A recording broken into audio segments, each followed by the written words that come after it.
Ave María Purísima, sin pecado concebida. Capítulo 211. En Veterón, escrito el 17 de octubre de 1946. Jesús está todavía entre los montes. Además de los apóstoles y discípulos, le siguen otras personas, entre ellas los discípulos ex-pastores, que probablemente encontró en algún poblado por donde pasó. Jesús sube de un valle hacia un monte, por un camino que sigue zigzagueando la pendiente y que debe de ser un camino romano, por su pavimentación, por su buen estado, características propias de los caminos romanos. Se ve gente que camina y que se dirige al valle, o del valle al grupo de montes sobre los que se ven poblados y ciudades. Alguien al ver a Jesús y después de saber quién es, le sigue. Otros solo lo miran, otros mueven su cabeza y sonríen maliciosamente. Un piquete de soldados romanos lo alcanza con su pesado caminar y su golpeteo de armas y corazas. Se vuelven a mirar a Jesús, que dejando el camino romano toma un camino judío que lleva a la cima donde hay un poblado. Es un camino lleno de piedras y lodo, donde el pie tropieza o se hunde en alguno que otro bache. Los soldados que se dirigen a la misma población, después de haber hecho un alto, vuelven a ponerse en camino y la gente se ve obligada a hacerse a un lado, pues el camino es estrecho. Se oye algún silbido, pero la disciplina de ir en formación impide a los soldados a responder de igual forma. Han alcanzado nuevamente a Jesús, que se ha hecho a un lado para dejarlos pasar y que los mira con sus dulces ojos que parecen bendecirlos y acariciarlos con las luces de sus brillantes zafiros. Las rígidas caras de los soldados se esclarecen con una especie de sonrisa que no es ironía, sino más bien señal de un saludo respetuoso. Pasan. La gente se mete otra vez en el camino y detrás del rabí que va delante de todos. Un joven se separa del grupo y alcanzando al maestro lo saluda con respeto. Jesús le devuelve el saludo. Quiero hacerte una pregunta, maestro. Hazla. Fue una mañana después de la Pascua cuando te oí cerca de un monte cercano a los desfiladeros del Carit. Y desde entonces he estado pensando que también podría ser de los que tú llamas. Pero antes de hacerlo quiero saber con mayor precisión lo que es necesario hacer y lo que no debe hacerse. Yo he preguntado a tus discípulos cada vez que los he encontrado. Unos me han dicho que esto, otros que aquello, pero no he sabido qué hacer. Me he quedado como espantado. Todos estuvieron de acuerdo en una cosa, unos con mayor y otros con menor intransigencia, y fue la obligación de ser perfectos. Pero yo soy un pobre hombre, Señor, y la perfección solo es Dios. Volví a escucharte y en ese entonces dijiste, sed perfectos. Me he desilusionado.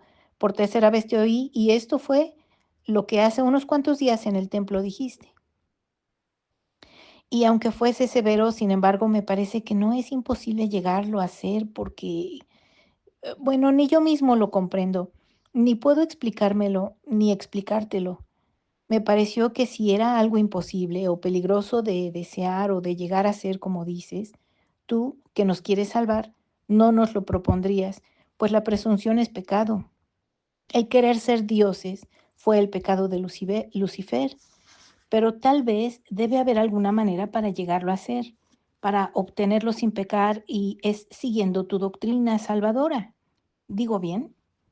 Dices muy bien. Y luego, bueno, he seguido preguntando a este y aquel, y ayer supe que estabas en Rama y vine a verte. Con permiso de mi padre, te he seguido y siempre quisiera venir.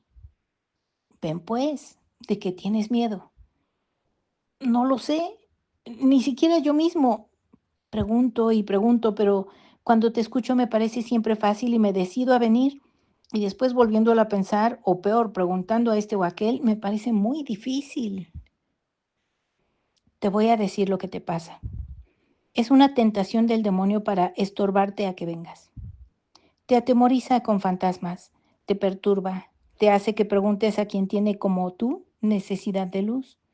¿Por qué no viniste a mí directamente? Porque tenía miedo.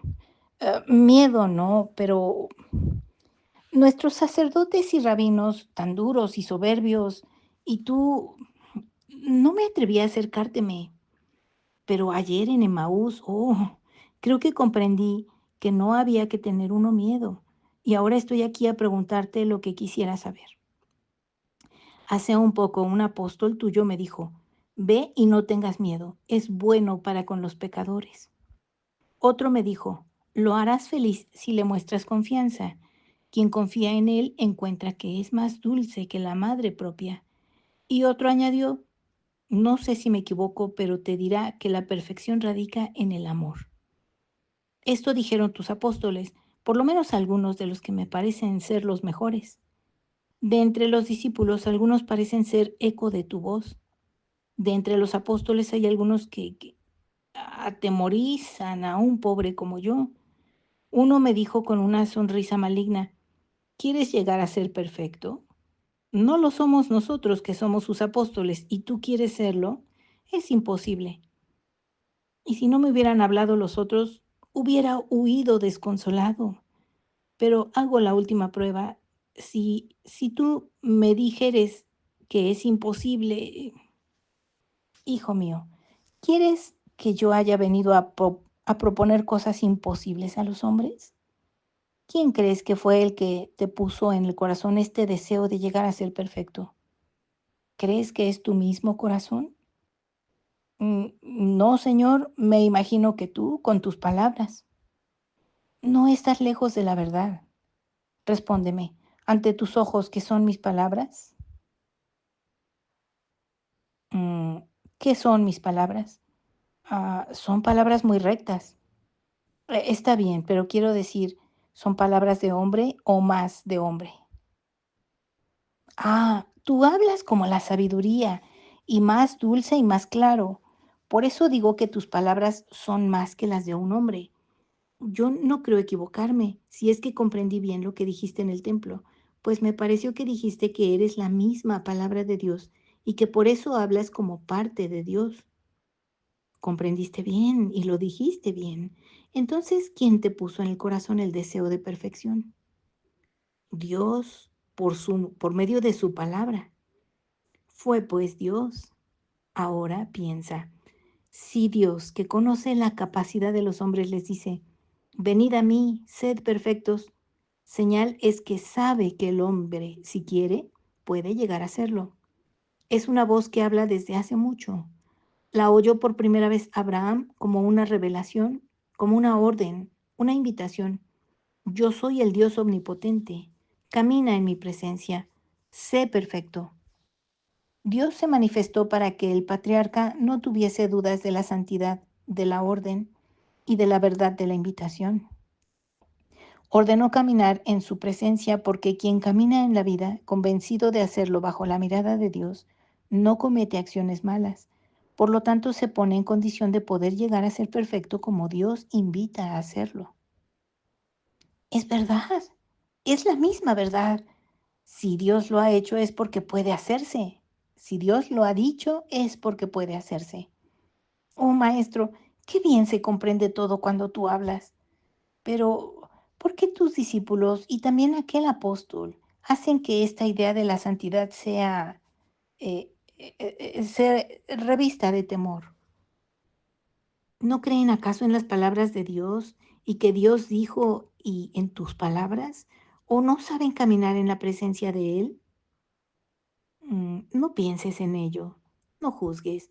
Mira, hijo, puede ser que su mismo deseo de ser perfectos y su humildad les dice que nunca lo lograrán. Entonces el deseo de perfección y la humildad son obstáculo para ser perfectos. No, no, no, hijo. El deseo y la humildad no son obstáculos. Antes bien, es necesario tenerlos muy arraigados, pero ordenados. Lo son cuando no tienen prisas imprudentes, abatimientos sin razón, dudas y desconfianzas como son las de creer que, dada la imperfección del ser, el hombre no pueda llegar a ser perfecto. Todas las virtudes son necesarias, como también lo es un vivo deseo de llegar a la justicia. Sí, esto mismo me dijeron a quienes les pregunté, y me dijeron que es necesario poseer las virtudes. Unos me dijeron que esta, otros que aquella. Todos eran de parecer que era necesario poseer aquella como virtud indispensable para ser santos. Esto me llenaba de miedo porque ¿cómo pueden tener todas las virtudes en modo perfecto y hacer que nazcan justamente como un manojo de diversas flores?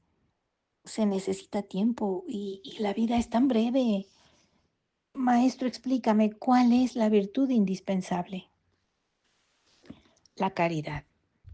Si amas, serás santo, porque el amor al Altísimo y al prójimo brotan del amor al Altísimo y al prójimo, brotan todas las virtudes y todas las buenas obras. Sí, de ese modo es más fácil. Luego, la santidad es amor. Si yo tengo caridad, tengo todo. La santidad consta de ella y de otras virtudes, porque la santidad no consiste en solo ser humildes y prudentes, castos y así sucesivamente, sino en ser virtuosos. ¿Has visto, hijo mío, que cuando un rico piensa dar un banquete, mande acaso que se prepare un solo plato? O también cuando alguien quiere ofrecer un manojo de flores, ¿acaso presenta una sola flor? ¿Verdad que no? Porque si en la mesa se pusiesen decenas de platos de la misma comida, los comensales criticarían a su anfitrión. Mostraría él tal vez sus riquezas con la abundancia, pero no mostraría su delicadeza en el gusto. Los comensales se saciarían con la variedad de platos, lo que haría un buen anfitrión. Lo mismo dígase del manojo de flores. Una sola flor, por más grande que sea, no hace un manojo, pero muchas flores sí lo forman. Y la diversidad de colores y perfumes sacian la mirada y el olfato y hacen que se alabe al Señor. La santidad, que debemos considerar como un manojo de flores que se ofrece al Señor, debe formarse de todas las virtudes.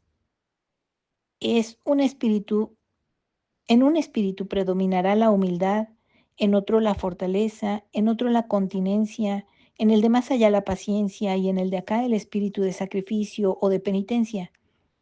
Todas las virtudes nacidas bajo la sombra de la planta real y perfumadísima del amor, cuyas flores predominarán siempre en el manojo, pero todas las virtudes componen la santidad.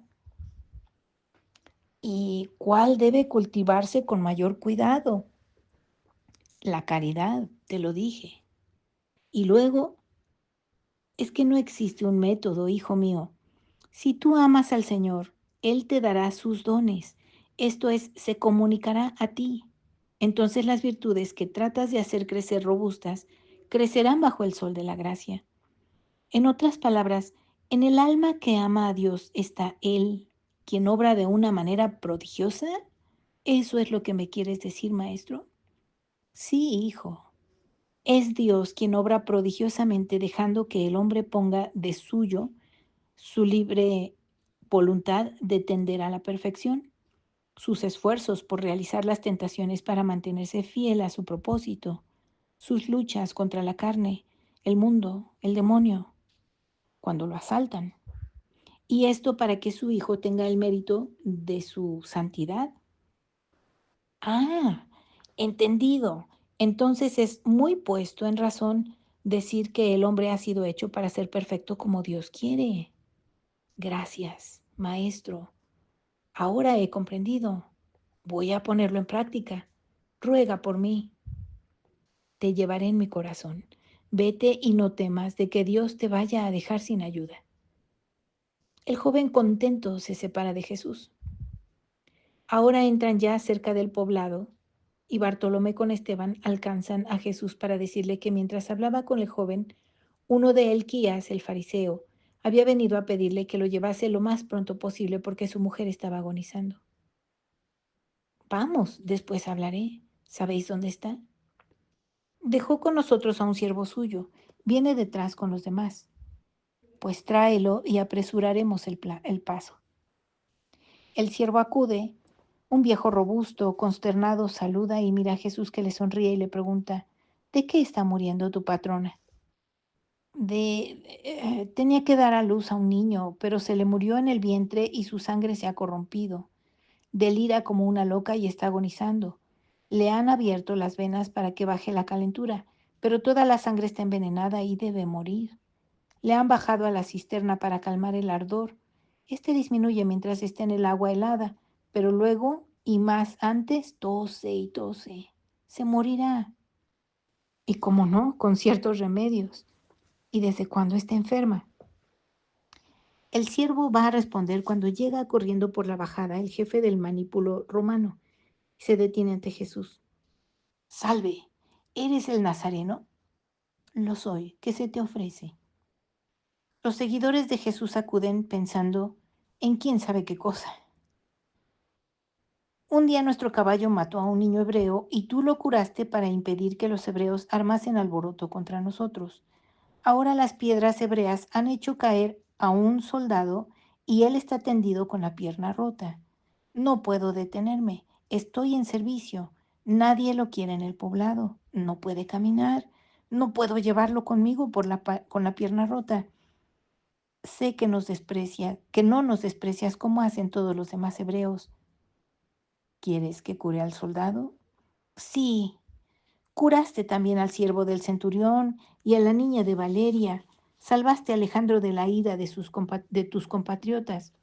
Estas cosas se saben entre los de arriba y entre los de abajo. Vayamos a donde está el soldado. ¿Y mi patrona? Pregunta el siervo un poco descontento. Después, Jesús camina detrás del oficial que a paso largo, sin estorbo de vestido alguno, parece como si corriera. Pero aún así, caminando delante de todos, encuentra el modo de decir a Jesús que le precede. Un tiempo estuve con Alejandro. Él te hablaba de ti. La casualidad me pone ahora cerca de ti. ¿La casualidad? ¿Por qué no dices Dios? El verdadero Dios. El oficial por unos instantes guarda silencio y luego dice de modo que solo sea Jesús quien lo oiga. El verdadero Dios sería el de los hebreos, pero no se hace amar. Si es como los hebreos, ni siquiera tiene compasión de un herido. El verdadero Dios es el Dios de los hebreos, de los romanos, de los griegos, árabes, partos, escitas, íberos, galos, celtas, libios, hiperbóreos. No hay más que un solo Dios, pero muchos no lo conocen, otros lo conocen mal. Si lo conociesen bien, todos se tratarían como hermanos y no habría vejaciones, ni odios, ni calumnias, ni venganzas, ni lujurias, ni robos, homicidios, adulterios y mentiras. Yo conozco al Dios verdadero y vine para darlo a conocer. Se dice, nosotros debemos siempre tener preparados a dar cuenta a los centuriones y estos al procónsul. Se dice que tú eres Dios. ¿Es verdad? El soldado está preocupado y al decir estas palabras mira a Jesús de debajo de la sombra de su yelmo y parece que tuviese temor. Lo soy. Por Júpiter, ¿es pues verdad que los dioses bajan a hablar con los hombres? Después de haber recorrido el mundo tras las insignias y venir aquí, ahora ya viejo, a encontrar a un Dios. No a un Dios, a Dios, al único, le corrige Jesús. El soldado se siente anonadado al ver que lleva delante a un Dios. No habla más, solo piensa. Piensa hasta la entrada del poblado donde encuentran el manípulo alrededor del herido que, tirado en tierra, se lamenta. Aquí lo tienes, dice el oficial. Jesús se abre paso, se acerca. La pierna ha sufrido un duro golpe. El pie lo tiene al revés. Está hinchada y amarillenta. El soldado debe sufrir mucho. Al ver a Jesús, que alarga su mano, suplica, no me vayas a hacer mucho mal. Jesús sonríe, apenas toca con la punta de su dedo donde se ve el moretón de la fractura, y luego dice, levántate. Tiene otra rotura más arriba en la cadera, dice el oficial como queriendo decir, ¿no tocas esta? En el momento uno de, en ese momento, uno de veterón se acerca y dice, maestro, maestro, pierdes el tiempo con los paganos y mi mujer se muere. Ve a traérmela.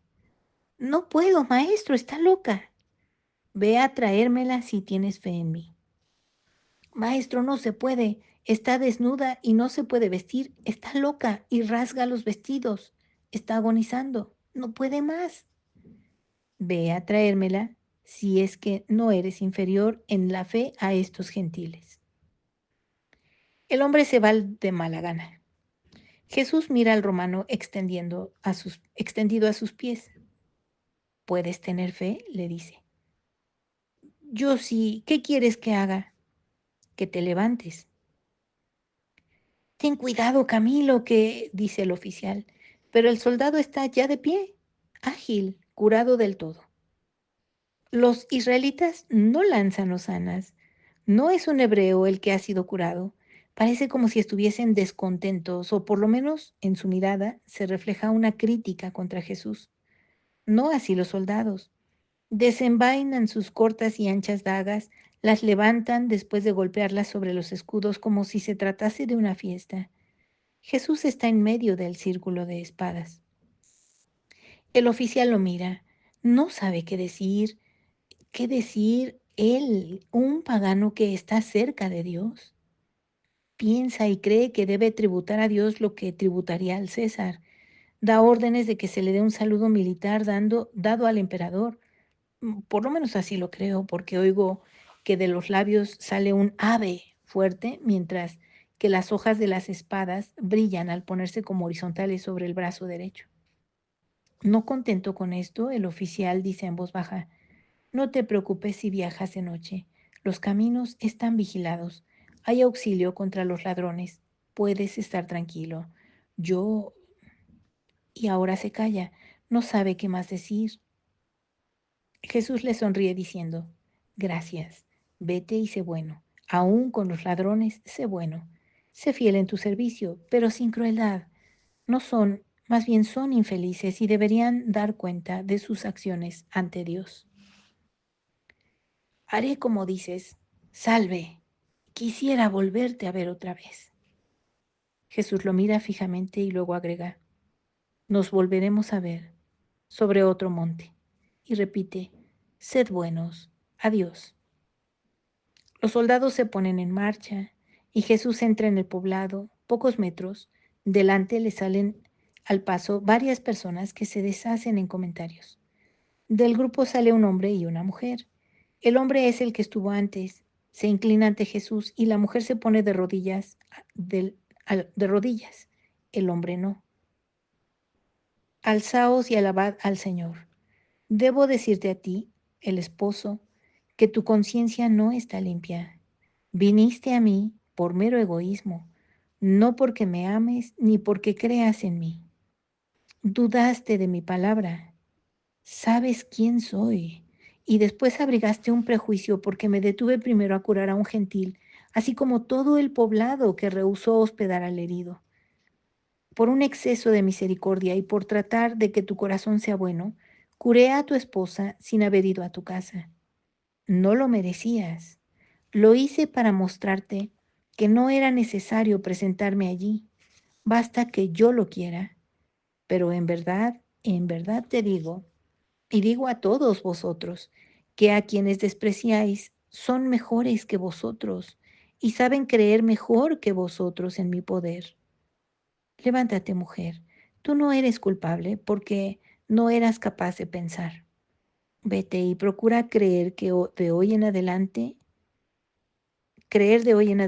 en gratitud de lo recibido del Señor. La expresión de los habitantes del poblado es fría. Reacciona solo cuando Jesús los reprende. Los siguen con poco entusiasmo hasta la plaza donde se detiene a hablar, porque el sinagogo no lo invita a entrar en ella, ni tampoco alguna casa le abre sus puertas. Cuando Dios está con los hombres, dice, estos pueden todo contra la desgracia, cualquiera que sea su nombre. Cuando Dios, por el contrario, no está en ellos, no pueden nada. Contra desgracia alguna, no pueden nada. En las crónicas de la ciudad se puede ver lo que ha sucedido en ella. Dios estuvo con Josué y éste derrotó a los reyes cananeos, y por este camino lo ayudó a destruir a los enemigos de Israel, mandando sobre ellos granizos como piedras, y murieron más de los que mató el granizo que los que mató la espada. Se lee en el libro de Josué. Dios estaba con Judas Macabeo, que se parapetó en esos montes con su pequeño ejército a esperar el poderoso de Serón, jefe de los ejércitos sirios. Y Dios premió las palabras del jefe de Israel con una gran victoria. Pero la condición necesaria para tener a Dios de nuestra parte es obrar por un motivo de justicia. En las batallas, la victoria no depende del número, sino de la ayuda que viene del cielo, dijo Macabeo. En todas las cosas de la vida, el bien no nace de la ascendencia del poder o de otra causa, sino de la ayuda que viene del cielo. Y llega porque se le pide para cosas buenas, por nuestras vidas, por nuestras leyes, dijo Macabeo. Pero cuando se acude a Dios por fines malos o no puros, es en vano invocar su ayuda. Dios no responderá, o si responde lo hará con castigos en lugar de bendiciones. Esta es una verdad que ha olvidado Israel. Se busca la ayuda de Dios y se le invoca por fines buenos. No se practican las virtudes y no se observan como se debería. Los mandamientos, si se observa, es para ser visto y los demás lo alaben, pero muy distinto es lo que hay detrás de las apariencias. Os vine a decir que seáis sinceros en vuestras acciones, porque Dios ve todas las cosas y los sacrificios son inútiles, vanas las plegarias que se hacen por mera ostentación de culto. Cuando el corazón está lleno de pecados, de odio y de perversos deseos, todo es vano. Veterón, no permitas que tus habitantes hagan lo que Abdías dice de Edom. Este pueblo, creyéndose seguro, creía que le era lícito oprimir a Jacob y regocijarse en sus derrotas. No te portes así, ciudad sacerdotal. Toma en tus manos y medita el rollo de Abdías. Medita, cambia de derrotero. Sigue la justicia si no quieres conocer días horrorosos. Entonces no te salvará el que estés en una cima, ni el que estés aparentemente lejos de los caminos donde se oye el estrépito militar. Veo que hay en ti muchos que no tienen a Dios consigo, que ni lo quieren. ¿Murmuráis? Os digo la verdad. Subí para decírosla, para salvaros, porque todavía hay tiempo. ¿No era acaso vuestro nombre uno solo? ¿Y no era Israel un solo pueblo? ¿Por qué pues se dividió y tomó dos nombres? Oh, esto me trae a la mente el matrimonio de Oseas con la prostituta y los hijos que nacieron de la fornicación. ¿Pero qué dijo el profeta? El número de los hijos de Israel será como la arena del mar. Y en vez de decirles, no sois mi pueblo, les será dicho, sois hijos del Dios viviente. Y los hijos de Judá e Israel se juntarán y elegirán un solo jefe y subirán de la tierra porque grande es el día de Jezreel. Oh, ¿por qué entonces criticáis al que debe reunir todo y hacer un solo pueblo, un solo gran pueblo único, como único es Dios? Amar a todos los hombres porque todos son hijos de Dios y hacer que todos sean hijos del Dios vivo, aun cuando al presente parezcan muertos.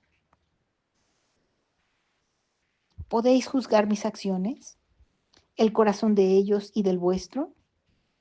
¿De dónde os viene la luz? La luz viene solo de Dios.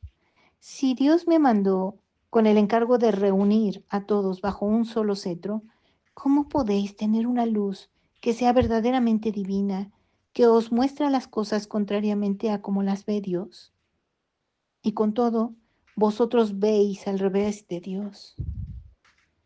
No murmuréis, es la verdad. Estáis fuera de la justicia, pero mucho más lo están los que os seducen conduciéndoos a la injusticia. Su castigo será doble. Me acusáis de que tengo amistades con el enemigo, con el dominador. Lo estoy leyendo en vuestros corazones.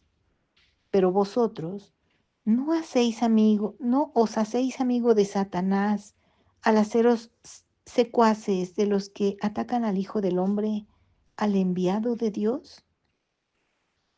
Vosotros me odiáis, pero yo conozco la cara de quien os inspira el odio, como se lee en Oseas. He venido con las manos llenas de dones y con el corazón lleno de amor. He tratado de atraerlos con todos los modos más delicados para que me amaseis. He hablado a mi pueblo como el esposo a su esposa, ofreciéndole un amor eterno, paz, justicia, misericordia. Queda todavía una hora para evitar que mi pueblo me rechace, que los jefes que sublevan el pueblo, los conozco, queden sin rey ni príncipe, ni sacrificio, ni altar, cerca de la madriguera, donde el odio es mayor y donde el castigo será más terrible. Ved que se procura comprar las conciencias para encaminarlas al crimen. Oh, los que se descarrían y engañan las conciencias serán juzgados 7 veces más severamente que los engañados. Vámonos, he venido, hice un milagro y os he dicho la verdad para persuadiros de que yo soy. Ahora me voy. Si hay alguno entre vosotros que sea justo, que me siga, porque triste es el futuro de este lugar donde anidan las sierpes para engañar y traicionar. Jesús se vuelve para tomar el camino por donde vino. ¿Por qué, Rabí, has hablado de este modo? Te odiarán, le dicen los apóstoles. No trato de conquistar el amor por compromisos, con mentiras. En ese caso hubiera sido mejor no haber venido. No, era necesario no dejar duda alguna. Pero ¿a quién convenciste? A nadie. Por ahora a nadie. Pero pronto alguien dirá, no podemos maldecir a nadie porque se nos avisó y no lo hicimos. Y si echasen en cara a Dios que los castiga, su reproche sería como una blasfemia. ¿A quién aludías al decir? Pregúntaselo a Judas Iscariot. Conoce a muchos de este lugar y todos sus ardides. Entonces todos los apóstoles miran a Judas. Es así, el lugar es casi propiedad de Elquías, pero no creo que Elquías... Las palabras mueren en los labios de Judas, que al levantar sus ojos de la cintura, que se estaba ajustando como para darse tono, encuentra la mirada de Jesús. Una mirada tan penetrante que parece como si fuera magnética. Baja la cabeza y concluye diciendo, ciertamente que es una población soberbia y odiosa, digna de quien se ha apoderado de ella. Cada quien tiene lo que se merece. Ellos tienen a Elquías, nosotros a Jesús. El maestro ha hecho muy bien en hacerles notar que sabe todo. Es muy bien, maestro. Pero que si son malos. ¿Habéis visto? Ni siquiera un saludo después del milagro, ni siquiera una limosna, nada, observa Felipe. Me preocupo muchísimo cuando el maestro los desenmascara así, suspira Andrés. Que lo haga o que no lo haga, da lo mismo. De todos modos lo odian. Yo quisiera regresar a Galilea, dice Juan. A Galilea, qué bueno sería, suspira Pedro y baja su pensamiento a su cabeza. Los que siguen a Jesús y que no lo dejan, hacen comentarios y más comentarios junto con los discípulos. El Señor te bendiga y te guarde, haga brillar su rostro sobre ti y te conceda su gracia. Que el Señor vuelva su rostro hacia ti y te conceda su paz.